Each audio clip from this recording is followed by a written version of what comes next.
সেনাবাহিনীর সদস্যরা নিশ্চয়ই চেনে, তারা আপনারা দেখেছেন চিনেই কি কৌশলে কেউ বাঁশ দিয়ে, কেউ লাঠি দিয়ে, কেউ মাথায়, যে যেভাবে পারছে সেভাবে আঘাত করেছে। পুলিশের ঊর্ধ্বতন কর্তৃপক্ষ জানিয়েছে পুলিশ এই ঘটনায় জড়িত না, পুলিশের পক্ষ থেকে কোনো নির্দেশনা দেওয়া হয় নাই। সেনাবাহিনীর অনেকে বলেছে যে সেনাবাহিনীর পক্ষ থেকে কোনো নির্দেশনা এরকম ছিল না। তাহলে এই ঘটনাটা কারা ঘটিয়েছে? ভারত থেকে জিন এসে শেখ হাসিনার জিন নাকি মোদির জিন এই ঘটনাটা ঘটিয়েছে? তাই আমরা পুলিশ প্রধান এবং সেনা প্রধানকে পরিষ্কারভাবে বলতে চাই, আপনারা যদি এই ঘটনায় নির্দেশনা দিয়ে না থাকেন, আপনাদের অধীনস্থ সেনাবাহিনী, পুলিশের ঊর্ধ্বতন কর্তৃপক্ষ যদি এই বর্বরচিত হামলা, যেটা হত্যার উদ্দেশ্যে পরিচালিত হয়েছে, এই হামলা নির্দেশনা দিয়ে না থাকে, তাহলে কারা দিয়েছে, কোথা থেকে এই ঘটনার নির্দেশনা এসেছে, সেই ঘটনাটা নিরপেক্ষ তদন্ত করে জড়িতদেরকে বিচারের মুখোমুখি করবেন, এটা আমাদের প্রত্যাশা। কিন্তু আমরা দেখতে পেয়েছি ওই আমরা যে নতুন বাংলাদেশের কথা বলি, কার্যত 1 বছরে বাংলাদেশের কৃষ্টি, কালচার, রাষ্ট্রীয় ব্যবস্থার কিছু পরিবর্তন হয় নাই, শুধুমাত্র ভাগবাটোয়ারার ব্যক্তিদের পরিবর্তন হয়েছে। এই যে এই ঘটনার মতো এই মুহূর্তে একটা আলোচিত এবং সেন্সিটিভ ঘটনা, একটা দলের প্রধানকে কার্যালয়ের সামনে এইভাবে আঘাত করা হয়েছে। আমারটা আপনারা মিডিয়াতে গুরুত্ব দিয়ে ফলাও করে প্রচার করেছেন। আমি দেশ থেকে সিঙ্গাপুরে গিয়েছি, কিন্তু আমাদের ছাত্র যুব অনেক নেতারা গুরুতর আহত হয়েছে। আমার নাকের দিকে তাকালে দেখবেন আমার ডান নাক, এই নাকের কিন্তু ডান সাইড দিয়ে বাঁকা, কারণ এই ফ্র্যাকচারের কারণে, প্লাস এখানে ডেভিয়েশন আছে। এই মেজর অপারেশনটা এবং সামগ্রিক মূল্যায়নের জন্য আমরা সিঙ্গাপুরে গিয়েছিলাম। একটা বলেছে এইটা প্রথম 1 সপ্তাহ, ঘটনার 1 সপ্তাহ পরে করতে, অথবা 4 মাস পরে। তারা জানুয়ারিতে ডেট দিয়েছে।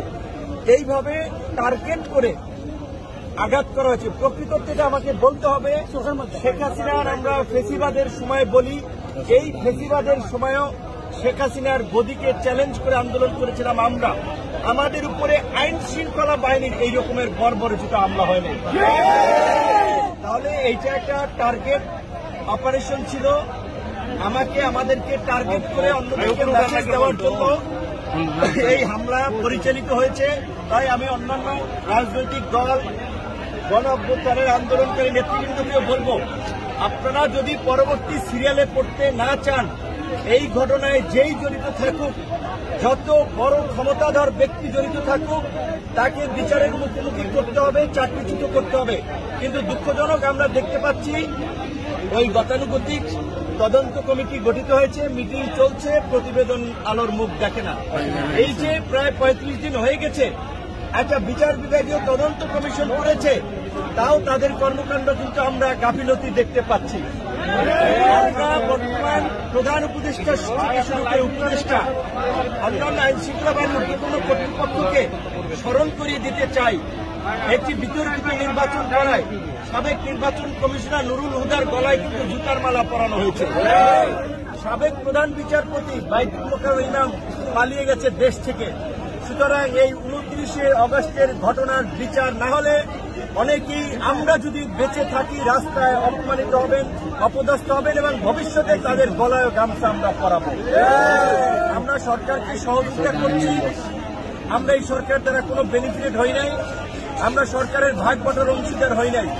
যাদেরকে সরকার ভাগ বাটোয়ারা সমঝোতা করে এই পর্যন্ত একটা পরিস্থিতি তৈরি করার চেষ্টা করেছে, সেটা কিন্তু দেখা গেছে এখন কিন্তু দেশের মধ্যে বিশৃঙ্খলা হচ্ছে, নির্বাচন নিয়ে বিভাজন, পাহাড়ে অস্থিতিশীল পরিস্থিতি। কাজেই এখন যদি একটা সুষ্ঠু নির্বাচন, বহুল আকাঙ্ক্ষিত নির্বাচন, সেই নির্বাচন যদি না হয়, তাহলে কিন্তু দেশ আবার একটা সংকটে পড়বে। তো সেই সুষ্ঠু নির্বাচন কিভাবে হবে? একটা দলের প্রধানকে যদি এইভাবে আক্রমণ করে তার নেতা কর্মীদের সহ, এবং দেখেছেন তারপরে আমাদের শ্রমিক অধিকার পরিষদের সভাপতি, তাকেও আক্রমণ করেছে গাজীপুরে, তাহলে কি হচ্ছে?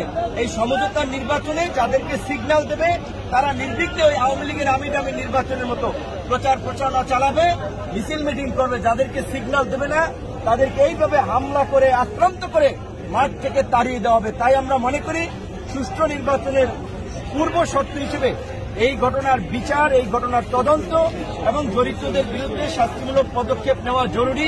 অন্যথায় আগামীতে যে সুষ্ঠু নির্বাচন হবে সেটা আমরা বলতে পারি না।